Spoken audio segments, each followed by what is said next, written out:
और बोलने लगे मरा मरा। क्यों? क्योंकि जब आवर्तन करते हैं तो ऐसा हो जाता है। योग रसायन कहता है कि हंसो हंसो हमित्येव, हंसः हंसः हंसः हंसः, ऐसा बार बार जब पुनरावर्तन आप करेंगे तो हंसः हंसः अहंसः अहंसः या सोहम सोहम हो जाएगा। तो ये हंस ही सोहम हो जाता है, हंस सोहम। अहंसः, अहम माने मैं, सह माने वह, मैं वह हूँ, और सोहम माने सह अहम, मैं वो और वो मैं। जो मैं हूँ वही वो है और जो वो है वही मैं हूँ। ये जो ज्ञान है, अहमेवासमेवाग्रे नान्यद यद सदसः परम, क्या है? पश्चात पश्चाद हम यदेतच्च यो वशिष्येत सोऽस्मि हम। ये जो ज्ञान, भागवत ज्ञान ब्रह्मा जी ने नारद जी को सुनाया, नारद जी ने व्यास जी को सुनाया, व्यास जी ने जिसका विस्तार करके भागवत कथा लिख दी, वो जो ज्ञान है वो क्या है? वही अहं सह सो हम, यही मूल ज्ञान है। तो मूल ज्ञान की जो चिंगारी है भगवान ने सबके हृदय में पहले से रखी हुई है। उसी चिंगारी को देख करके गुरु फूंकना शुरू करता है। अब हवा से काम बन जाता है। ज्ञान जो है अग्नि है और गुरु का जो वाक्य है वही फूंक है। इसीलिए कहते हैं ना कि आओ बेचला कान फूंक दें, तो कान जो है फूंकनी है, और गुरु के जो वाक्य हैं उच्चारण है, उसे जब हम कुछ बोलते हैं तो हमारे मुंह से हवा निकलती है बाहर, वही हवा कान में प्रवेश करके उसके हृदय तक पहुंच जाती है। वहाँ पर जो भगवान के द्वारा रखी गई ज्ञान की चिंगारी है उसको उद्दीप्त कर देती है, और फिर उसमें शुभाशुभ जो कर्म हैं इनकी लकड़ी डाली जाने लगती है, और इसी लकड़ी से फिर उसका प्रवर्धन हो जाता है। अथवा वो जो चिंगारी है अहम सह सहो हम, उसका विराम ही हो जाता है। न अहम सह न सोहम, किसको बताना है कि मैं वो हूँ, किसको बताना है कि वो मैं हूँ, बताने की ज़रूरत क्या है? तो वो चिंगारी भी विलीन हो जाती है जो अविद्या के कारण हमारे हृदय में आई हुई है। इस तरह से हंस हंस मंत्र जपता रहता है जी। यही तत्वमसी का अर्थ है और यही अहम ब्रह्मास्मि का अर्थ है। समस्त महावाक्यों का यही तात्पर्य है। तो वो बात हंसोपनिषद के माध्यम से हमको मिल जाती है। कहते हैं कि प्रत्येक व्यक्ति ये जप कर रहा है, अनजान में कर रहा है। इतना अनजान भी नहीं है क्योंकि उसको पता तो है ही है। थोड़ी देर के लिए अगर कोई आकर के नाक दबा दे तो छटपटाहट शुरू हो जाती है कि नहीं नहीं नहीं नहीं, मैं जप मत छुड़ाओ मेरा। नहीं, जिस जप को इतनी तत्परता से हम करते हैं उसी जप के बारे में हम प्रश्न करते हैं कि जप करना चाहिए कि नहीं करना चाहिए। अरे जब से ही तुम्हारी स्थिति है, जप नहीं करोगे तो व्यर्थ हो जाओगे, तात्पर्यहीन हो जाओगे। तो अहम सह, ये जो अहम सह भावना है, अहम अहम की प्रतीति तो सबको होती है। ऐसा कोई संसार में नहीं है जिसको अहम का ज्ञान ना हो। ये अहम जो है, हालांकि ये वहम है, लेकिन ये वहम जो है, क्यों वहम क्यों है? अहम का मतलब है आत्मा, लेकिन वहम क्या हो गया? शरीर आत्मा, ये शरीर ही आत्मा है। तो अहम जो है असल में वहम के रूप में हमने पकड़ा है अहम को। अगर हमें शरीर के साथ जोड़ करके उसको न देखें तो हमारा अहम जो है वो आदरणीय हो जाएगा। तो आम जो लोग हैं सबको ये प्रतीति है अहम की। ऐसा कोई नहीं है जो ये ना जानता हो कि अहम, मैं नहीं हूँ, ये कोई बोल सकता है? खड़ा होकर के सभा में अधिकार पूर्वक कोई कह सकता है कि मैं नहीं हूँ? हंसने खेलने के लिए कोई कुछ कह दे, नहीं। लेकिन मैं नहीं हूँ ये कोई नहीं कह सकता। अगर हो नहीं तो बोल कैसे रहे? वदतो व्याघात, इसको कहते हैं वदतो व्याघात, माने अपने से ही अपनी बात को काट देना। तो बहुत ऐसा अगर कोई कहेगा तो इसको वदतो व्याघात माना जाएगा और अस्वीकार कर दिया जाएगा। कोई कहे कि मैं नहीं हूँ, अरे नहीं हो तो बोल कैसे रहे? तो जो ये अहम का ज्ञान है ये सबको है, कोई ऐसा नहीं है जिसको ना हो। लेकिन अहम कौन? तो कहा सह, इसका ज्ञान विद्वानों को ही है, जो ज्ञानी है उसी को इसका ज्ञान है कि अहम सह, मैं ये नहीं हूँ जो मैं समझ रहा हूँ, मैं वो हूँ। इदमस्तु सन्निकृष्टम समीपतरवर्ती चेतद रूपम अदसस्तु विप्रकृष्टम तदिति परोक्षे विजानीयात्। तो तत् जो है वो परोक्ष है, तत् से ही बनता है सह। सह तौते साते ताह तत्ते तानि, ये जो रूप बनते हैं उसी से बनते हैं। तदिति परोक्षे विजानीयात्, इसीलिए भगवान अपरोक्ष हैं, उनको परोक्ष उन जो परोक्ष है उसी को अपरोक्ष कर देना है, काम बन जाएगा। तो अहम की का ज्ञान सबको है, ठीक है। और दो ही कैटेगरी है, तीन कैटेगरी माने श्रेणी है। क्या श्रेणी है? ज्ञान, कर्म और भक्ति। तो जो सामान्य अनुभव है अहम अहम का, ये अनुभव सबको है, सब कर्मी हैं, इसलिए सब शुभ अशुभ कर्मों के चक्र में पड़े हुए। और दूसरा है सह, उसको जो तात्विक रूप से जानता है वो ज्ञानी है, वो ज्ञानी हो गया। तो कर्मी ज्ञानी, अब बच गया भक्त। तो भक्त क्या है?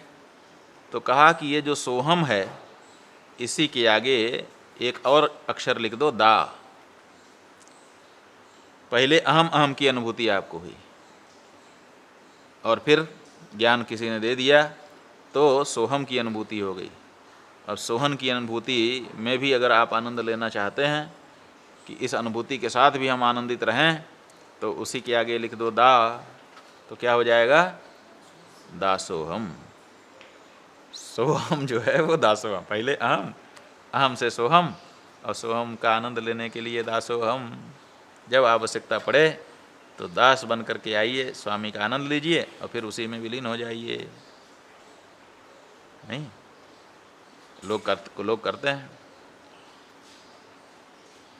तो ज्ञान, कर्म और भक्ति, ये तीनों की जो धारा है वो इसी में समाहित हो जाती है। इसीलिए ये हंस मंत्र बहुत ही महत्वपूर्ण होता है। कहते हैं कि जब एक समय हनुमान जी ने कहा कि महाराज मुझे भी कुछ उपदेश हो जाए। भगवान श्री राम ने लक्ष्मण जी को ज्ञान का उपदेश किया, लक्ष्मण गीता के रूप में। सीता जी को उपदेश दिया। हमने बताया ही था कि श्री संप्रदाय के लोग मानते हैं कि भगवान विष्णु ने लक्ष्मी जी को उपदेश किया, राम जी ने सीता जी को उपदेश किया। तो ये सब देख करके सेवा कर रहे हनुमान जी के मन में भी आ गया कि मैं भी कुछ ज्ञान प्राप्त कर लूँ। तो उन्होंने भी प्रार्थना की, महाराज कुछ हमें भी। तो राम जी ने उनको भी उपदेश किया। तो उन्होंने उस उपदेश को ग्रहण कर लिया। वो तो ज्ञानी नाम अग्रगण्य है, लेकिन फिर भी गुरु के सामने कौन ज्ञानी हो सकता है। तो उन्होंने ज्ञान का ग्रहण किया। तो राम जी ने कहा कि हनुमान, तुम्हारी परीक्षा होगी, क्योंकि तुमने जो सुना है वो ठीक से सुना कि नहीं, समझा कि नहीं, इस बारे में हमको कैसे ज्ञान होगा। तो हम परीक्षा लेंगे तुम्हारी। कहा महाराज ले लीजिए। तो उन्होंने कहा कस्त्वम, बोल तू कौन। तो हनुमान जी ने कहा अब क्या करूं, ज्ञानियों में अग्रगण्य है, बुद्धिमान है। तो उन्होंने कहा कि ये ऐसा सवाल भगवान पूछ रहे हैं जिसमें फेल करने का गुंजाइश है। अब जैसे कोई आपसे पूछे कि आप कौन, तो आप अगर कहते हैं कि मैं मनुष्य, कहना ना ना ये नहीं, मनुष्य तो हम तो पूछ रहे थे कि तुम ब्राह्मण हो कि क्षत्रिय हो कि वैश्य हो। अगर आपने कहा मैं ब्राह्मण, कहा ना ये नहीं, मैं तो पूछ रहा था कि आप वृद्ध हो कि जवान हो। तो एक ही व्यक्ति के कई रूप हो सकते हैं। तो एक रूप आप पूछा कस्त्वम, जो कहेंगे उसको इनकार करके दूसरा बताया जा सकता है। तो कहीं ऐसा ना हो कि मैं फेल हो जाऊं। इसलिए भगवान ने बड़ी कृपा करके मुझे पढ़ाया है, तो मुझे उत्तीर्ण ही रहना है। ऐसा सोच करके भगवान ने कहा कि महाराज देह बुद्धिया तो दासोस्मि। जीव बुद्धिया तुदंसकः आत्मबुद्धिया त्वमेवाहम इति मे निश्चला मतिः। हे राम जी, अगर आप देह की बुद्धि से पूछ रहे हैं तो मैं आपका दास हूँ, अज्ञानी के रूप में, भक्त के रूप में। और जीव बुद्धिया, अगर आप जीव बुद्धि से पूछ रहे हैं तो ईश्वर अंश जीव अविनाशी चेतन अमल सहज सुखराशि, ईश्वरांश है जीव, तो जीव की बुद्धि से मैं आपका अंश हूँ। और अगर आप आत्मज्ञान की ओर दृष्टि से पूछ रहे हैं तो महाराज त्वमेवाहम, जो आप हैं वही मैं हूँ, आप में और मुझ में कोई अंतर नहीं है। इति में निश्चला मति, मेरे मन में ये बात एकदम साफ है, किसी प्रकार इसमें शंका कुशंका नहीं। तो भगवान ने उनको सर्टिफिकेट दे दिया, आप जानते ही हैं। भगवान शिव ने पार्वती जी को भी ज्ञान दिया। उन्होंने यही कहा कि ये जो देह है यही देवालय है, और इसके अंदर जो प्राण चल रहा है वही प्रतिमा है, और अज्ञान रूपी निर्माल्य इससे हटा दो। जो पुजारी होता है वो क्या करता है, देवालय में जाता है, देवालय में जाकर के मूर्ति को देखता है, मूर्ति को देखता है तो उसके ऊपर अगर निर्माल्य पड़ा हुआ है, बासी फूल पड़े हुए हैं, तो बासी फूल को हटा देना, यही सबसे बड़ी पूजा है। ताज़े फूल चढ़ाओ, बासी हटाओ। पूजा का मतलब क्या है? पूजा जो हो रही है, चाहे जगह जगह भी हो रही है, ये पूजा जो है अद्यतन रहना हमको सिखाती है। पूजा माने अद्यतन रहना, हर समय अप टू डेट, बासी ना हो जाए हम लोग। ये कहते हैं ना कि सनातन धर्म जो है वो आउटडेटेड हो चुका है। बहुत सी चीज़ों को कहते हैं कि अब ये कालबाह्य हो चुकी हैं, कालबाह्य हो जाने से अब इनका विचार नहीं किया जा सकता। लेकिन सनातन धर्म कालबाह्य नहीं हो सकता, क्योंकि सनातन धर्म जितना अप टू डेट रहना जानता है उतना संसार में दूसरा कोई नहीं जानता। आप चले जाइए कहीं भी, किसका नाम लें, किसी का नाम लेना ठीक नहीं होता है, समझदार के लिए संकेत ही पर्याप्त होता है। तो आप कहीं पर चले जाइए, आपको वहाँ पर ताजगी नहीं मिलेगी। लेकिन सनातन धर्मियों के मंदिर में चले जाइए, वहाँ पुजारी का काम ही यही है कि बासी चीज़ हटाओ, ताजी लाओ। बासी फूल हटा दिया और ताजे फूल चढ़ा दिए, इसी का नाम तो वहाँ पर जो बासीपन आ गया है, साफ़ सफाई करके उसको हटा दिया और अभिषेक आदि करके मूर्ति में ताजगी ला दी, स्वयं स्नान करके ताज़ा हो गया और फिर बासी फूल हटा करके ताज़े फूल चढ़ा दिए। तो हर समय हमारे मंदिर के फूल ताज़े रहते हैं, बासी नहीं होते। होते हैं, अगर बासी हो जाए तो दोष लग जाता है। और ये बताया गया है कि ज़्यादा से ज़्यादा इतना बासी तक चल सकता है कि एक सूर्योदय से दूसरे सूर्योदय तक। वैसे सामान्य रूप से कहा गया है कि सूर्योदय का जो है वो सूर्यास्त के पहले फूल हट जाना चाहिए, सूर्यास्त से सूर्योदय तक। लेकिन अगर विशेष कठिन परिस्थिति है तो एक सूर्योदय से दूसरे सूर्योदय के पहले तक ही वो फूल रह सकता है। ये बताया गया है कि जिस घर में भगवान की प्रतिष्ठा हुई है वहाँ पर अगर सूर्योदय के समय पुराना फूल भगवान के ऊपर चढ़ा रहता है तो दोष लग जाता है। इसलिए सूर्योदय के पहले उठ करके स्नान करके पूरी पूजा भले ना कर सके, कम से कम बासी फूल हटा देना चाहिए। तो बासी फूल हटा देना ये हमारी विशेषता है, ताज़े फूल ला देना ये हमारी विशेषता है। तो हमसे ज़्यादा कोई अप टू डेट रह सकता है? यहाँ तक कि हमारे अनेक मंदिरों में सामग्री चढ़ाई जाती है, 2 मिनट बाद ही उसको बासी घोषित कर दिया जाता है, उसको हटा दिया जाए कि निर्माल्य हो गया, फिर ताज़ा, फिर ताज़ा, फिर ताज़ा। लोग आ रहे हैं, जल चढ़ा रहे हैं और फूल चढ़ा रहे हैं, और तब तक दूसरा आया, उसने उसको हटाया, दूसरा चढ़ा दिया। माने इतना ताज़ा, ताजगी के इतने अधिक प्रशंसक हम लोग हैं। सदा अपने आप को तरोताज़ा रखते हैं। अपने देव मंदिर जो हमारे प्रतीक हैं, उन प्रतीकों को हम ताजगी प्रदान करते हैं, ये दिखाने के लिए कि हम अपडेट रहते हैं, हम कभी भी बासी नहीं होते। जो इतना आग्रह रखता हो ताजगी के प्रति, उसको कोई कहे कि ये कालबाह्य हो गया, ये उसकी नासमझी ही हो सकती है, दूसरा कुछ नहीं हो सकता। इसलिए जो आधुनिक संदर्भ हैं उन संदर्भों में भी सनातन धर्मी सदा अद्यतन रहता है, इस बात को हम लोग बताते हैं। तो पार्वती जी को बताया शंकर जी ने कि देह देवालय है, प्राण उसमें प्रतिमा है, अज्ञान रूपी जो निर्माल्य है उसको हटा दो और सोहम रूपी जो पुष्प है उसको चढ़ा दो, मैं तेरा हूँ। तो जो भक्त है वो ज्ञानी नहीं है, लेकिन फिर भी वो क्या कहता है कि सत्यपि भेदापगमे नाथ तबाहम न मामकीनस्त्वम सा मुद्रो ही तरंगः क्वचन समुद्रो न तारंगः। ये ज्ञानी भक्त बन करके बोल रहा है। भगवान शंकराचार्य जी ज्ञानी हैं, लेकिन ज्ञानी जो है भक्ति का आनंद लेने के लिए भक्त बन जाता है। इसलिए उन्होंने कहा कि भक्त्यर्थम कल्पितम द्वैतम अद्वैतादपि सुंदरम। भक्ति के लिए जो कल्पित द्वैत है हम उसका विरोध नहीं करते हैं, बल्कि हम तो कहते हैं कि अद्वैतादपि सुंदरम, वो तो अद्वैत से भी सुंदर है क्योंकि भक्ति के लिए कल्पित है। तो उसी ये जो भावना है वही भगवान शंकराचार्य जी प्रकट कर रहे हैं कि सत्यपि भेदापग में। ठीक है, अगर आप ये मानते हैं कि हम में भेद है, सेव्य सेवक भाव है, प्रभु और भक्त दो हैं, पूज्य पूजक हैं, तो ठीक है। तब मेरा ये कहना है भगवान कि अगर आपने ये मान लिया कि भेद बुद्धि रखना है, द्वैत को स्वीकार करना है, तो हम द्वैत को स्वीकार करते हैं, लेकिन द्वैत में भी क्या विशेषता है? सत्यपि भेदापग में नाथ तबाहम, हे प्रभु मैं आपका हूँ, आप मेरे नहीं। न मामकीनस्तुम, मेरा अधिकार आपके ऊपर नहीं है, आपका अधिकार मेरे ऊपर है। आपसे मैं हूँ, मुझसे आप नहीं हैं। इसलिए उदाहरण क्या है? का उदाहरण जैसे सामुद्रो ही तरंगः क्वचन समुद्रो न तारंगः। समुद्र में जब हवा चलती है तो समुद्र का पानी ऐसे उठता है और फिर गिरता है, इसी को कहते हैं लहर। तो लहरें जो हैं वो कहाँ से प्रकट होती हैं? समुद्र से। हालांकि कोई भेद नहीं है, लहर और समुद्र में क्या भेद है? कोई भेद पकड़ सकता है?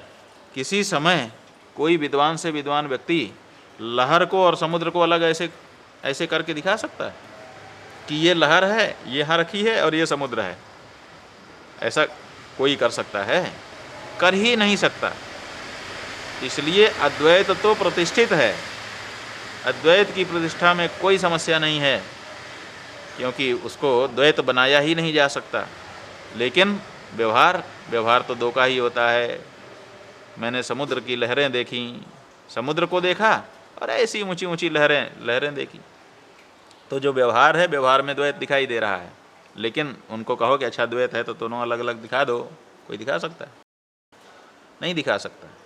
तो भगवान शंकराचार्य कहते हैं कि यद्यपि द्वैत को मान लीजिए थोड़ी देर के लिए हम मानते भी हैं, तो हमारा यही भाव है कि हम आपके हैं, आप हमारे नहीं। हमारा अधिकार आपके ऊपर नहीं है, आपका पूरा अधिकार हमारे ऊपर है। जैसे समुद्र की तरंगें ऐसा ही व्यवहार किया जाता है। कोई व्यक्ति ये नहीं कहता हुआ सुनाई देता कि लहरों का समुद्र मैंने देखा।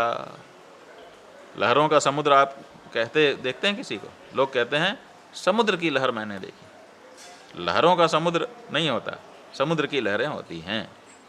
तो यद्यपि दोनों अभेद है, अभेद के साथ भेद भी है, भेदा भेद हो गया, लेकिन इस भेदा भेद के अंदर भी जो भक्त भाव है वो साफ दिखाई दे रहा है। इसलिए जो भक्त है वो अपने आप को समर्पित करता है, और अपने आप को समर्पित कर देना उसी में विलीन कर देना है। जो शरणागति है क्या है कि जिसके प्रति आप शरणागत हो गए, अब आपका अस्तित्व समाप्त, अब उसी का केवल अस्तित्व है।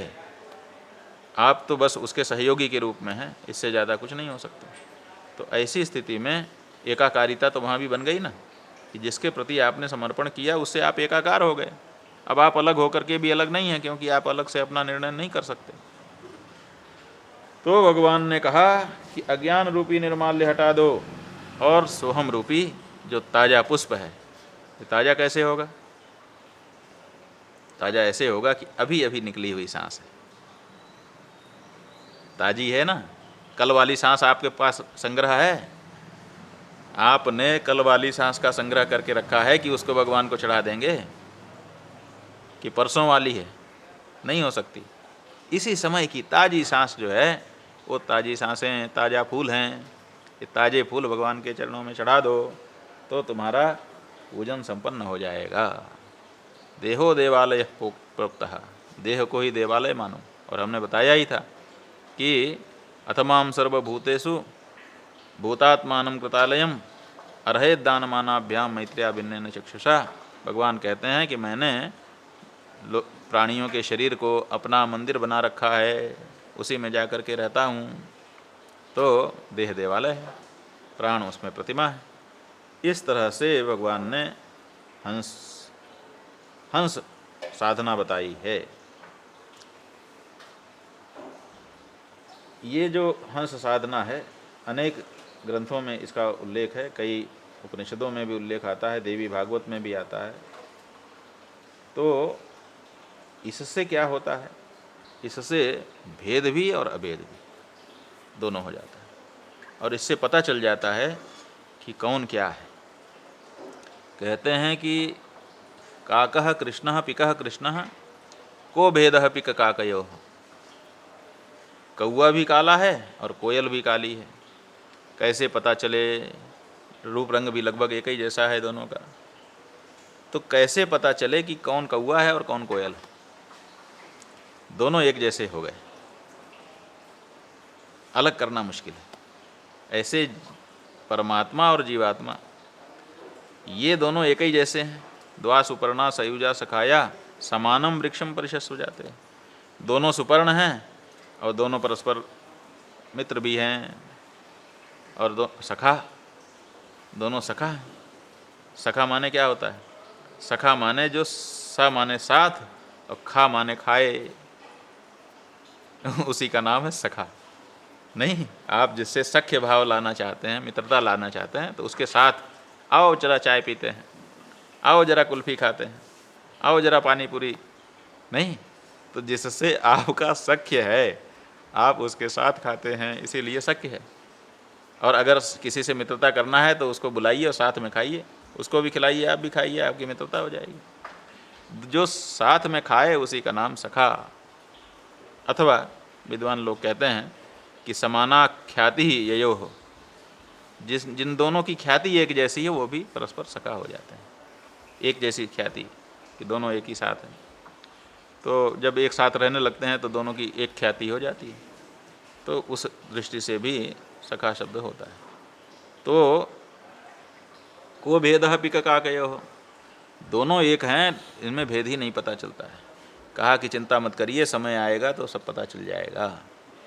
प्राप्ते वसंत काले तो काकः काकः पिका पिका, का चिंता मत करो, अभी बसंत ऋतु आने वाली है। जब बसंत ऋतु आएगी तो कौआ काँव काँव बोलता दिखाई दे जाएगा आपको, और कोयल भी कुहू कुहू करती दिखाई दे जाएगी। तो उस समय समझ लेना कि ये कौआ है और ये, तो बोलने से पता चल जाता है कि कौन कोयल है और कौन कौआ है। नहीं, हंसः श्वेतः बकः श्वेतः को भेदः हंस बक हंसयोः। कहते हैं हंस भी श्वेत है और बगुला भी श्वेत है। को भेदः हंस बकयोः बक हंसयोः, बक में और हंस में, बगुले में और हंस में क्या भेद है? का चिंता मत करिए। नीर क्षीर विवेके तु हंसः हंसः बको बकः। जब नीर क्षीर विवेक का अवसर आएगा, आप दूध और पानी मिला करके रख दीजिए, बकुला पिएगा तो सब पी जाएगा, और हंस पिएगा तो दूध दूध पी जाएगा, पानी पानी छोड़ देगा। इससे आपको पता चल जाएगा कि कौन हंस है और कौन बकुला है। तो ये जो अभेद हो गया है हमारे बुद्धि में कि कौन जीवात्मा है कौन परमात्मा है, हम तो जानते ही नहीं हैं, पता ही नहीं चलता है। तो समय आने से पता चल जाता है, परीक्षा करने से पता चल जाता है। तो हंसः सोहम, हंसः सोहम। इसलिए ध्यान की विधि यही है कि व्यक्ति जो है रीढ़ की हड्डी सीधी करके स्वच्छ वातावरण, पवित्र वातावरण में, पर्यावरण वाले वातावरण में बैठ जाए, और बैठ करके पहले अपने गुरु का, इष्ट का ध्यान करे, और उसके बाद अपनी सांसों के ऊपर केंद्रित हो जाए। जब सांसों के ऊपर केंद्रित हो जाता है तो धीरे धीरे उसका मंत्र जपना आरंभ हो जाता है। उसको पता चलने लगता है कि हम क्या बोल रहे हैं। हंसः हंसः सोहम सोहम।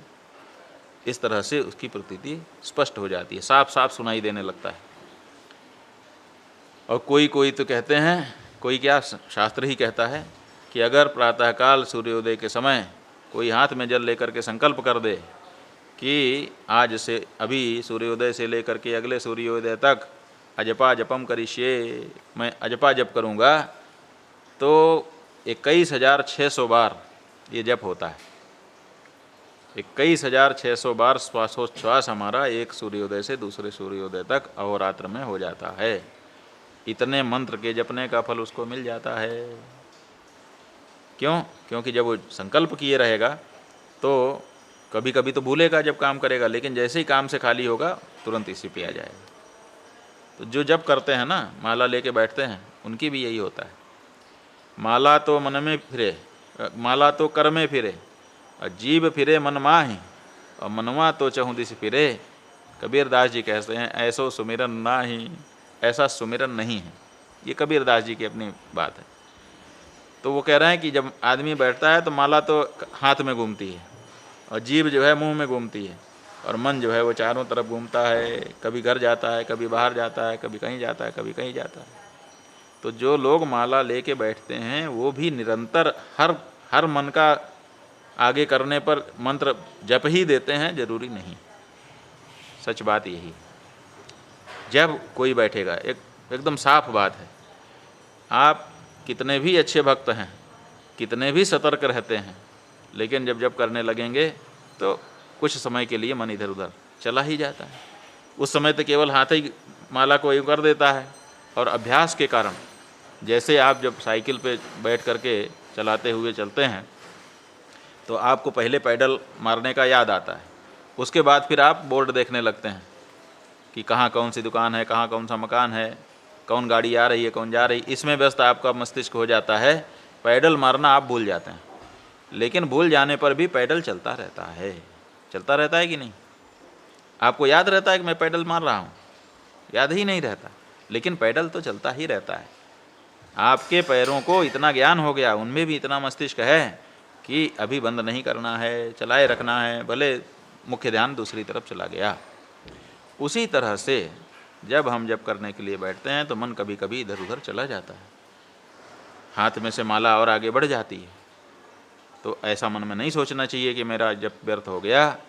जैसे अजपा जप करने का संकल्प कर देने मात्र से 21,600 बार श्वासोच्छ्वास के साथ के मंत्र के जप का फल मिल जाता है, उसी तरह से अगर जप करने के लिए ही बैठा है और उसका ध्यान इधर उधर चला ही गया और मन में जब चलता रहा और उसने माला सरका ही दी, आगे टरका दी, तो क्या होगा?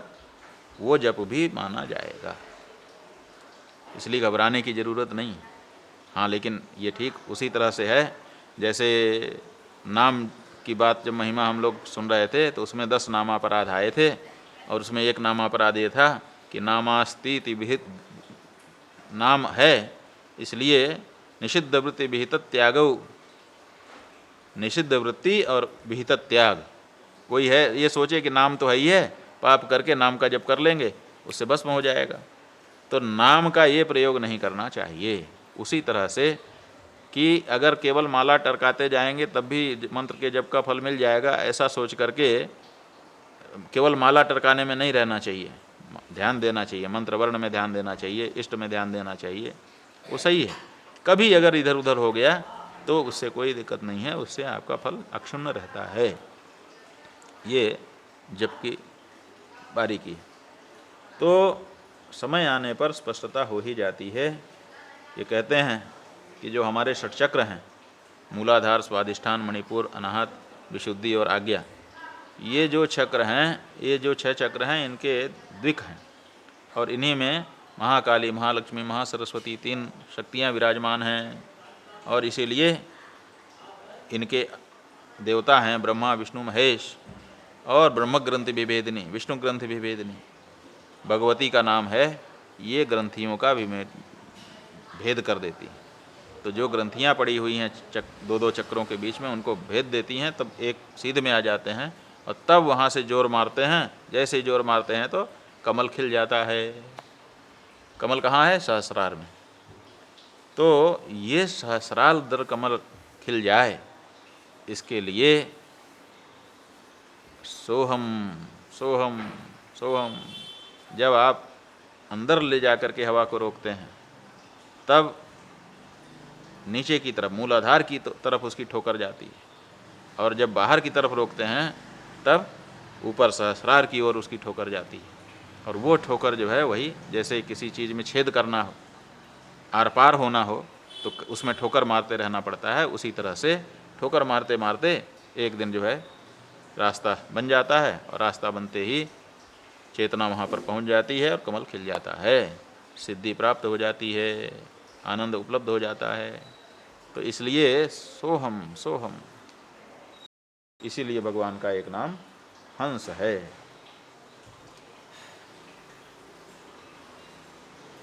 अगला नाम है भगवान का सुपर्ण। सुपर्ण भी भगवान का नाम है। सुपर्ण माने सुंदर हो पर्ण जिसके, पर्ण माने पंखे। शोभन धर्माधर्म रूप पर्णत्वात् सुपर्ण। धर्म और अधर्म रूपी दो पंखे हैं और दोनों शोभन हैं, इसीलिए भगवान का नाम सुपर्ण है। द्वा सुपर्णा सयुजा सखाया समानम वृक्षम पुरुष सुजाते, ये ऋग्वेद का मंत्र है, अथर्ववेद में भी है और श्वेताश्वतर उपनिषद में भी है और दूसरे उपनिषदों में भी है, मांडूक्य में भी है। तो इस पर बड़ा विचार होता है। कहते हैं कि एक वृक्ष है, उस पर दो पक्षी हैं, एक भोगता है और एक रहता है, अलक्षी रहता है। एक वृक्ष पर हैं दो पक्षी, एक भोगे एक रहे अलक्षी। तो एक जो है पिप्पलम स्वादवत्ति, उसके स्वादिष्ट फलों को खा रहा है, और दूसरा अनस्नन अन्यहा अविचाकशीति, दूसरा जो है वो नहीं खा रहा है लेकिन उसको देख रहा है। तो इसी को आधार बना करके जो दार्शनिक हैं वो अपने अपने दर्शन की व्याख्या करते हैं। कोई कहते हैं दो पक्षी साफ ही साफ कहा गया है, एक जीवात्मा एक परमात्मा, इसलिए द्वैत है, और दूसरे कुछ और कहते हैं, तीसरे, और सब अपने अपने ढंग से इसी पे व्याख्यान करते हैं। तो इसीलिए भगवान का नाम हो गया सुपर्ण। शोभनम पर्णम यस्य इति वा सुपर्ण, जिसके सुंदर पर्ण माने पंखे हों उसका नाम सुपर्ण है। सुपर्ण पततामस्मि, जो उड़ने वाले हैं उनमें मैं सुपर्ण हूँ, ऐसा भगवान ने कहा है। इसका मतलब सुपर्ण माने गरुड़। तो गरुड़ भी भगवान ही हैं, भगवान का जो वाहन है वो भी भगवान ही है, ये विशेषता है। तो हमारे यहाँ तो जीव दया है, और जीव दया ऐसी है कि हम अकेले नहीं रहते, अकेले नहीं खाते पीते, हम किसी को खिला के ही खाते हैं। तो इसीलिए देखिए हमारे यहाँ किसी ने पशु पाले हैं, किसी ने पक्षी पाले हैं। भगवान शंकर ने बैल पाल लिया है, उसकी सेवा हो रही है। दुर्गा जी ने सिंह पाल लिया है, ठीक है, और भगवान विष्णु ने पक्षी पाल लिया, गरुड़। इसी तरह से और देख लीजिए, सब ने पशु और पक्षियों को पालन किया है, उनका पोषण करते हैं, और उनका जो उपयोग है वो केवल इस दृष्टि से करते हैं कि ये सुरक्षित व्यवस्थित रहे। क्योंकि केवल खिलाना पिलाना अगर आप किसी को करेंगे, आप किसी को कपड़ा दे दें, केवल खाना दे दें, पीना दे दें, तो वो बेकार हो जाएगा। वो कहेगा हमको कुछ काम भी दीजिए, हमारा मन तो लगे। तो इनको काम कराने के लिए नहीं पाला गया है, इनका पालन करने के लिए पाला गया है। काम तो उनका मन लगाने के लिए किया जाता है। इसीलिए भगवान जो है वो सुपर्ण है। अब कह रहे हैं शोभन धर्म रूप, धर्म और अधर्म रूप जो दो पंखे हैं वो शोभन हैं। तो धर्म तो शोभन हो सकता है, अधर्म भी शोभन है। कहा कुछ लोगों के लिए अधर्म भी शोभन ही है, कुछ लोगों को अधर्म ही अच्छा लगता है, कुछ लोगों को धर्म अच्छा लगता है और कुछ लोगों को अधर्म अच्छा लगता है। भगवान ने इसीलिए दो पंख धारण कर लिए कि भैया जिसको जो पसंद हो, हम धर्म भी हम ही हैं और अधर्म भी हम ही। धर्म जो है ब्रह्मा जी की छाती से उत्पन्न हुआ, और छाती के ठीक पीछे पीठ से अधर्म उत्पन्न हुआ। तो दोनों के पिता कौन हुए? दोनों के जन्मदाता कौन? ब्रह्मा ही तो हैं। दो दो पंख हो गए, दो दो पक्ष। पक्ष माने दो सिक्के के दो पहलू। तो सिक्के के दो पहलू हैं, वही सिक्का है, उसी का एक पहलू ये है, दूसरा पहलू वो है। तो भगवान रूपी सिक्के के धर्म और अधर्म दो पहलू हैं, और कुछ नहीं है। इसलिए धर्म से अधर्म और अधर्म से धर्म होता रहता है। कौन सी चीज़ कब धर्म हो जाएगी, कब अधर्म हो जाएगी, कह नहीं सकते। भावना जैसी हो जाएगी, धर्म भी कभी कभी अधर्म हो जाए। तपो न कल्कोऽध्ययनं न कल्कः, स्वाभाविको वेद विधिर्न कल्कः, प्रसह्य वित्ताहरणं न कल्कः, तान्येव भावोपहितानि कल्कः। कल्क माने पाप, दोष। कल्क क्या है? कहा कि तपः न कल्कः, तप जो है वो पाप नहीं है, ठीक है। अध्ययनं न कल्कः, अध्ययन भी पाप नहीं है। स्वाभाविको वेद विधिर्न कल्कः, स्वाभाविक रूप से जो वेद विधि है वो भी कल्क नहीं है, ठीक है। प्रसह्य वित्ताहरणं न कल्कः, किसी का पैसा जबरदस्ती उससे छीन लेना कल्क नहीं है। अरे ये कैसे, ये बात कैसे कह रहे हैं, ये तो पाप है। कहा कि तान्येव भावोपहितानि कल्का, ये सब जो कुछ है ये सब भावोपहित होने से कल्क होते हैं। अगर उसमें दुष्ट बुद्धि है, आपका लड़का पैसा लेकर के खड़ा है दरवाजे पर और आप उससे मांग रहे हैं, दे नहीं रहा है, और आपको पता है कि अभी डकैत आने वाले हैं, इसके हाथ में अगर ये धन देखेंगे तो इसकी हत्या करके इसको छीन लेंगे। तो आपके बच्चे की हत्या ना हो जाए इसके लिए आप उसके हाथ से ज़बरदस्ती छीन रहे हैं। तो बताइए, वो जो आप छीन रहे हैं वो उसको मारने के लिए कि बचाने के लिए? बचाने के लिए छीन रहे हैं, इसलिए छीनना भी धर्म हो गया। इसलिए कौन सी बात कब धर्म होगी और कौन सी अधर्म होगी? एक विज्ञापन आया था, उसमें दिखाया था कि एक सासू माता जो है जप कर रही हैं, तो बहू और बेटा आते हैं, दूर से देखते हैं, कहा हा हा हा, सासू माँ कितना सुंदर पुण्य का कार्य कर रही हैं। और फिर धीरे धीरे जब नज़दीक आते हैं तो वो जप रही हैं कि अमुक मर जाए, अमुक मर जाए, अमुक मर जाए। तो ये धर्म है कि अधर्म है? जो एक पहली नज़र में हमको धर्म दिख रहा था, वही जब सूक्ष्मता से हमने देखा तो अधर्म निकल गया। इसलिए कई लोग धर्म करते दिखाई दे रहे हैं, लेकिन विचार करने की ज़रूरत है कि क्या वो सचमुच धर्म कर रहे हैं। और कई अधर्म करते दिखाई देते हैं, लेकिन उसमें भी विचार करने से पता चलता है कि ये सदुद्देश्य से किया गया था। इसीलिए जो सदुद्देश्य से किया जाता है उसको खराब नहीं माना जाता। चाकू आपके पेट में घुसा देना, ये गुंडा भी करता है और डॉक्टर भी करता है। गुंडा चाकू घुसा दे तो आप लोग उसके ऊपर गुंडा एक्ट लगाते हो, और डॉक्टर घुसा दे तो धन्यवाद कहते हो कि महाराज बड़ी कृपा, आपने हमारे पेट में चाकू घुसाया। तो क्यों ऐसा? क्रिया तो एक जैसी है, लेकिन क्रिया एक जैसी भले हो, उसके पीछे भावना, एक में मारने की भावना है, एक में जिलाने की भावना है, बहुत बड़ा अंतर है। तो जिलाने की भावना से अगर पेट काटा तो वो प्रशंसनीय है, और मारने की भावना से अगर पेट काटा तो वो निंदनीय है। तो कभी कभी क्रिया एक जैसी दिखाई देती है, लेकिन वो धर्म है कि अधर्म है, इसका निर्णय उसके पीछे छिपे हुए कर्ता के भाव से लग सकता है। इसलिए भगवान कहते हैं कि शोभन धर्मा धर्म रूप परिणत्वात्, मेरे दो पंख हैं, एक धर्म है एक अधर्म है, दृष्टिकोण का भेद है, उसको देख लीजिए। और फिर किसी की धर्म में प्रवृत्ति है, किसी की अधर्म में प्रवृत्ति है, मुझे क्या लेना देना है? मैं तो सामने दोनों रखे हुए हूँ, चुनना तुम्हारा काम है। तुम जिसको चुनते हो तदनुसार करोगे सो भरेगा, जो करोगे सो भरोगे। भगवान का एक नाम भुजगोत्तम भी है। अब पक्षियों में गरुड़ की चर्चा आई कि गरुड़ भी सुपर्ण हैं, तो सांप की चर्चा भी आ गई, क्योंकि उनका परस्पर वैमनस्य। भुजेन गच्छताम उत्तमो भुजगोत्तमः, जो हाथ से चलने वाले हैं, ऐसे ऐसे। पैर से चलना अलग चीज़ है, पैर से हम लोग चलते हैं, और कई लोग जो है हाथ पैर दोनों से चलते हैं जैसे पशु, और कोई होते हैं केवल हाथ से चलते हैं। तो जब पुलिस की ट्रेनिंग होती है, मिलिट्री की ट्रेनिंग होती है, तो ये चलाया जाता है कि आपको पैर का उपयोग नहीं करना है, आप केवल हाथ से चलिए। तो केवल हाथ से चलने के लिए ये इससे खींचते खींचते अपने पूरे शरीर को घसीटते जाना है। तो ऐसा जो चलते हैं वो कौन होते हैं? सांप। हाँ, आपको क्या कर रहे हैं? हाँ?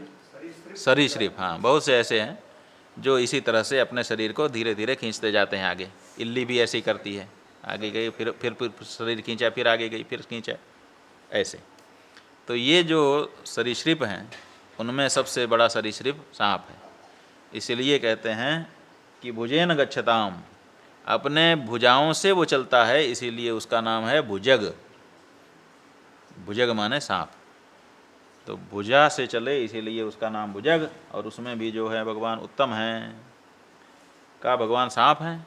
का सांप ही नहीं है, सांपों में भी उत्तम सांप हैं। उत्तम सांप क्या होता है?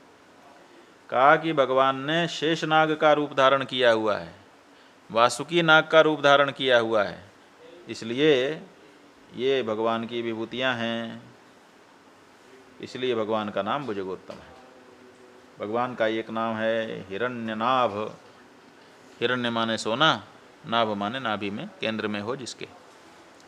हिरण्यमेव कल्याणी नाभि अस्य इति हिरण्यनाभः। भगवान की जो नाभि है वो सोने की तरह से शोभायमान है, इसीलिए भगवान का एक नाम हिरण्यनाभ हो गया। अथवा हितरमणीय नाभित्वाद, हितकारी और रमणीय नाभि होने के कारण उनका नाम हिरण्यनाभ है। अथवा हिरण्यम नाभौ यस्य, हिरण्य है नाभि में जिसके, वो हिरण्यनाभ। तो हिरण्य किसकी नाभि में है? मैनाक पर्वत की नाभि में हिरण्य, उसके गर्भ में हिरण्य ही सोना है। वैसे तो हमारे यहाँ सोने का पर्वत ही है, लेकिन हिमाचल और मैना का जो बेटा है उसी का नाम है मैनाक। मैना का पुत्र होने के नाते मैनाक नाम हुआ। तो वो पर्वत है, लेकिन जब इंद्र ने पंखे पर्वतों, पहले पर्वत जो है उड़ते थे, तो इंद्र ने वज्र से इनको काट दिया, जिसके कारण अब पर्वत जहाँ है वहीं रह गए। तो ये जब उड़ते थे तो जहाँ जाके बैठते थे वहाँ सब पूरा नगर समाप्त कर देते थे। इसीलिए इंद्र ने कहा कि ये ठीक नहीं है, पंखे काट दिए। तो मैनाक ने देखा कि सबके पंखे काटे जा रहे हैं, तो वो भागा और भाग करके समुद्र के अंदर जा करके छिप गया। तो वो बैठा हुआ था और वहाँ बैठ करके समुद्र के बगल में रावण था। तो रावण जो है वो देवताओं के ऊपर अत्याचार कर रहा था, इसीलिए उसको अत्याचारी बताया जा रहा था।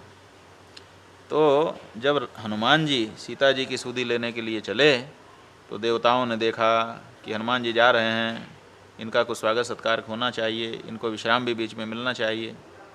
तो उन्होंने परीक्षा पहले ली सुरसा को भेज करके, और फिर जलनिधि रघुपति दूत विचारी, कह मैनाक हो ही श्रम हारी। जलनिधि माने समुद्र ने हनुमान जी को भगवान श्री राम का दूत माना और देखा कि वो जा रहे हैं, तो कहा मैनाक से कहा, ये मैनाक जाओ, हो श्रम हारी, इनके श्रम का अपनोदन करा दो। जाओ, तुम थोड़ा ऊपर उठ जाओगे तो पानी के ऊपर से जा रहे हैं, तो जब ऊपर उठ जाओगे, जब वहाँ धरती उनको दिखाई देगी तो उस पर पैर रखेंगे और वहीं थोड़े विश्राम कर लेंगे, थोड़ा उनको आराम मिल जाएगा। तो मैनाक आ गया। माने ये बताना उद्देश्य था कि अत्याचार केवल असुर ही नहीं कर रहे हैं, अत्याचार जो है वो देवता भी कर रहे हैं। इंद्र ने भी देखो इतना अत्याचार किया है कि पर्वत जो है आकर के हमारे गर्भ में रह रहा है, बच करके, छिप करके। कहीं न कहीं ये बात भी प्रदर्शित करने का उद्देश्य रहा। तो वो मैनाक जो है उसके गर्भ में स्वर्ण है। हिरण्यम नाभौ यस्य, वो हिरण्यनाभ। भगवान का एक नाम है सुतपा। बदरिकाश्रम में नर नारायण रूपेण शोभनम तपश्चरतीति सुतपाः।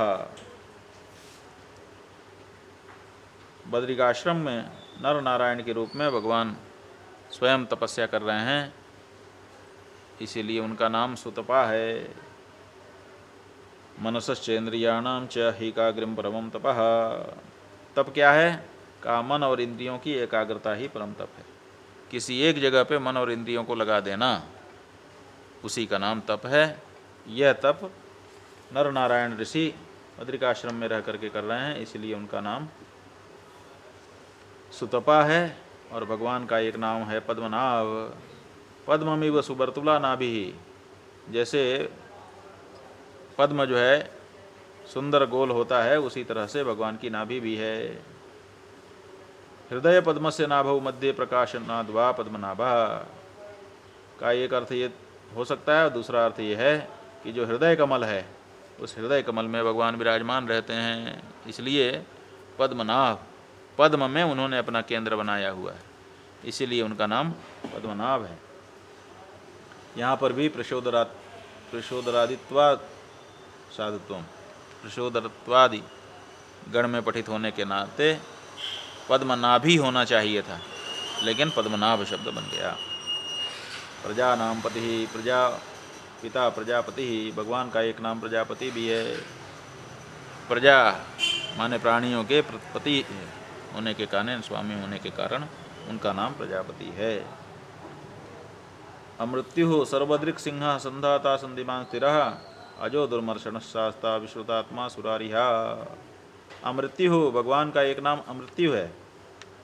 जिसका विनाश, जिसकी मृत्यु नहीं होता, उसी का नाम अमृत्यु है। तो भगवान का विनाश कभी नहीं होता, बाकी सबका हो जाता है, इसीलिए वो अमृत्यु हैं। यही तो पार्वती जी ने पूछा।